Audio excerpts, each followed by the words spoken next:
Jusqu'au 26 juin prochain, date de la cérémonie de cette année, nous vous proposons des rencontres avec quelques-uns des nommés aux Pierres d'Or 2024. Les grands entretiens, un podcast Imo Week. Nous accueillons aujourd'hui Marlène Dolvec, directrice générale SNCF Gare et Connexions, nommée dans la catégorie manager aux Pierres d'Or 2024.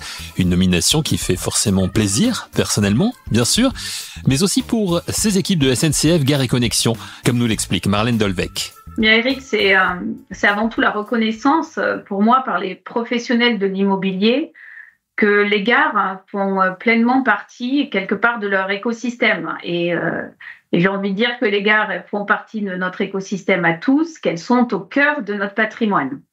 Je suis persuadée d'ailleurs, on va faire peut-être un petit exercice pour commencer, que si vous fermez les yeux, vous imaginez la gare de votre enfance ou celle de votre quotidien.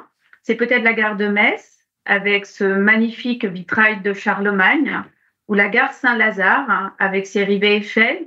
C'est peut-être la gare de Limoges, avec son campanile, ou encore la gare de Lyon, avec cette magnifique tour de l'horloge.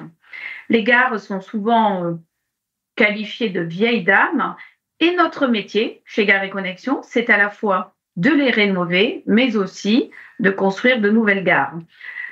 Eh bien, ces Pierres d'Or, cette reconnaissance aujourd'hui d'être nommée, c'est pour moi la reconnaissance spectaculaire du travail accompli depuis 2020 par toutes les équipes de SNCF Gare et Connexions pour transformer nos gares françaises et imaginer évidemment celles de demain.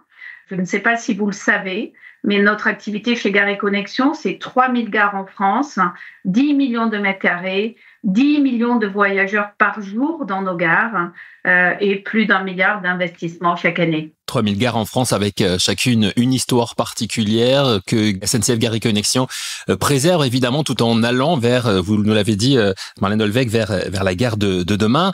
Alors, est-ce que vous pouvez nous dresser un bilan du premier semestre 2024 ? On est juste au mois de juin, donc bilan provisoire bien évidemment pour SNCF Gare et Connexions. Quels ont été pour vous et pour SNCF Gare et Connexions les principaux succès et les défis aussi que vous avez pu rencontrer ? 2024, c'est l'année de tous les exploits, c'est l'année olympique.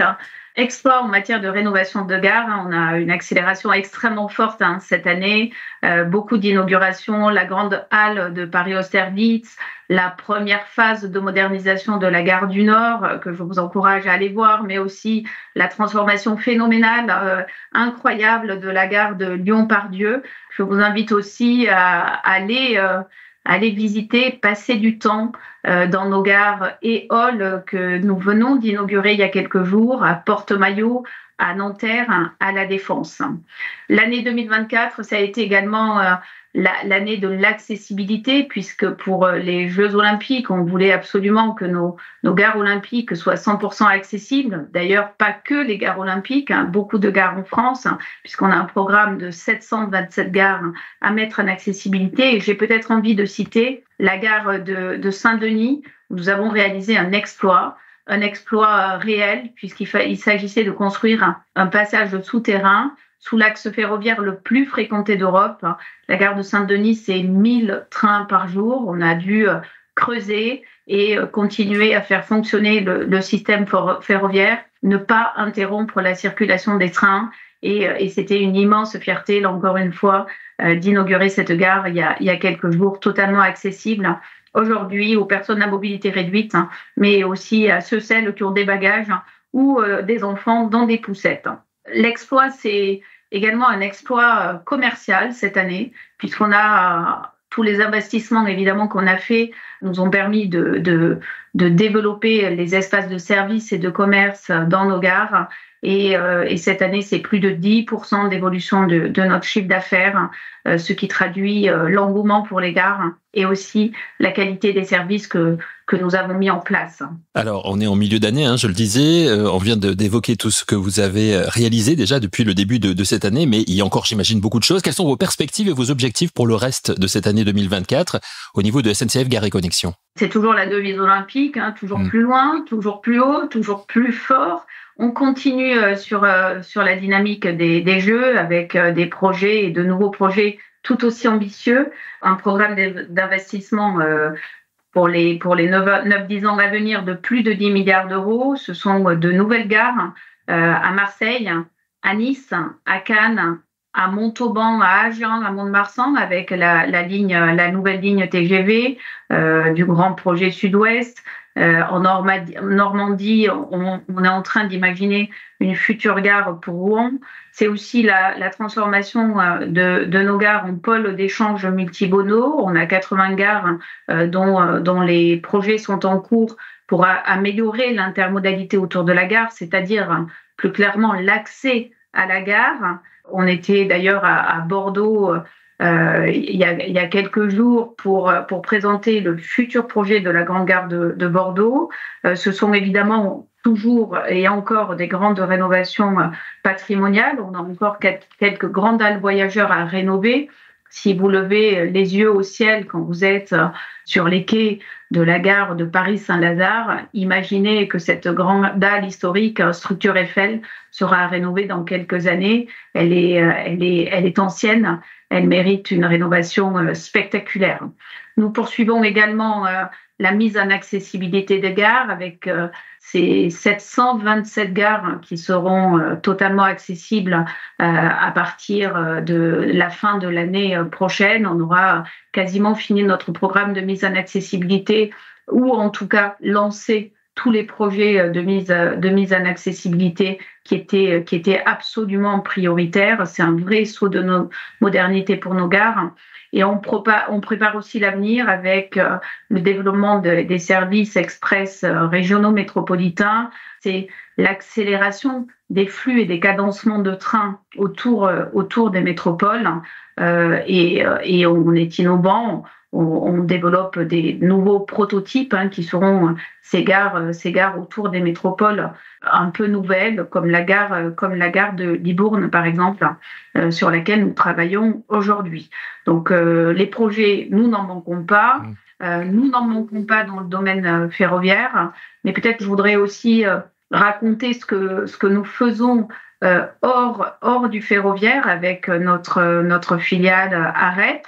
Oui. Avec des aménagements urbains, rue aux Écoles à Paris, on a un aménagement urbain à Montparnasse, on a aussi des prospectives urbaines et territoriales post-carbone comme le Grand Annecy. Et à l'international aussi, on vient de gagner le concours de la gare de Jihlava en Tchéquie, de nombreux concours aussi pour des gares en Chine, en Suisse, en Belgique, au Luxembourg. C'est évidemment pour nous aussi absolument stratégique de développer nos savoir-faire à l'international, notamment en matière de maîtrise d'œuvre. Et ce développement à l'international de SNCF Gare et Connexion, c'est quelque chose que l'on sait moins. SNCF Gare et Connexion s'exporte bien au-delà de la France, un aspect dont les équipes sont très fières. Marlène Dolvec en témoigne. Exactement, et c'est vrai que c'est un peu moins connu. Gare et Connexion est assez reconnu pour sa maîtrise d'ouvrage qui s'est largement professionnalisée, notamment ces dernières années. On a beaucoup travaillé à la maîtrise financière de nos projets. On a amélioré la co-construction des projets avec les territoires. On a généralisé les ateliers urbains, des challenges, des MOA. Des maîtrises d'ouvrage qui sont uniques sur des projets en jeu.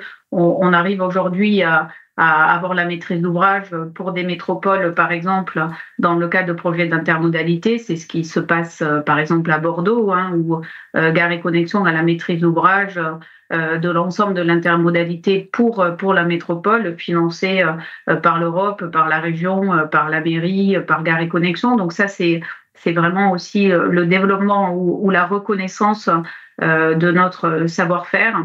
Et puis cette année, alors peut-être que ça c'est une fierté pour nous, et on lance une école de la maîtrise d'ouvrage au sein de SNCF Gare et Connexion.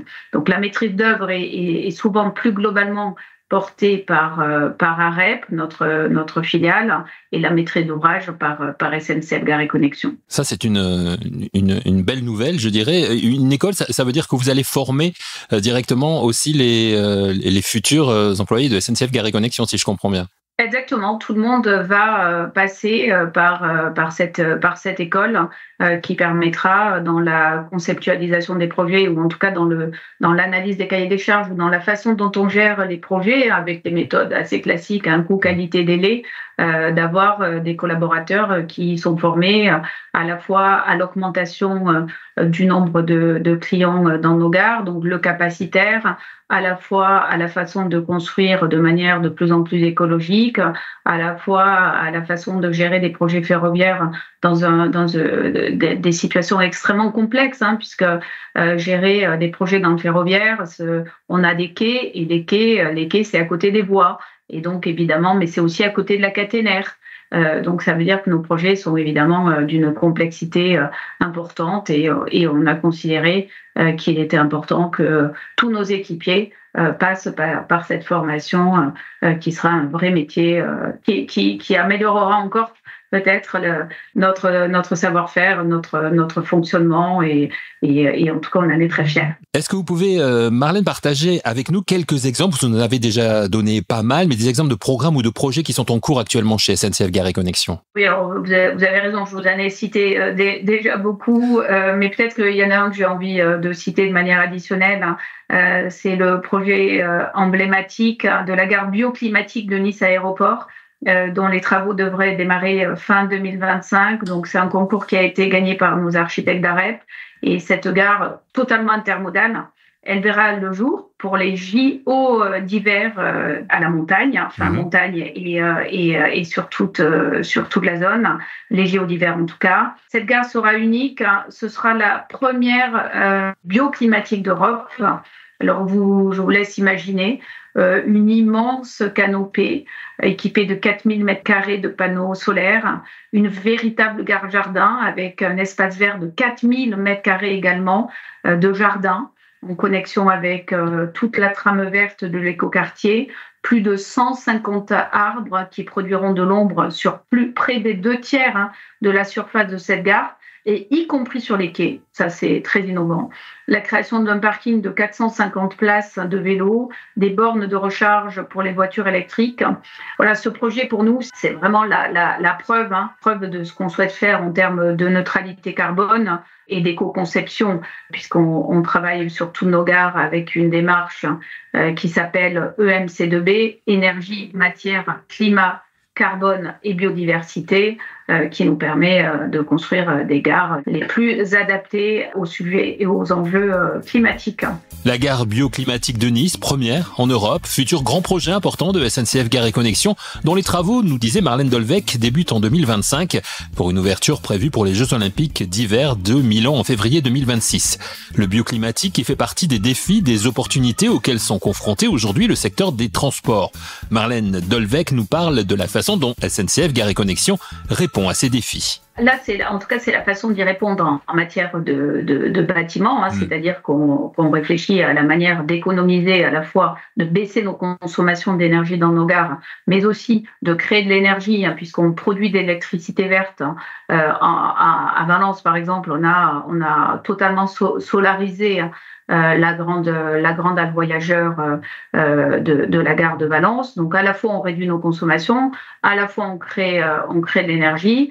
Et évidemment, on essaie de baisser notre empreinte dans la manière dont on construit. Mais ça, c'est la partie bâtimentaire. Évidemment, quand vous êtes au cœur de la mobilité des transports et que vous œuvrez pour le train, vous œuvrez aussi en matière de mobilité pour le transport le plus décarboné. Et également, je vous ai parlé d'intermodalité, pour toutes les intermodalités les plus douces possibles autour de la gare.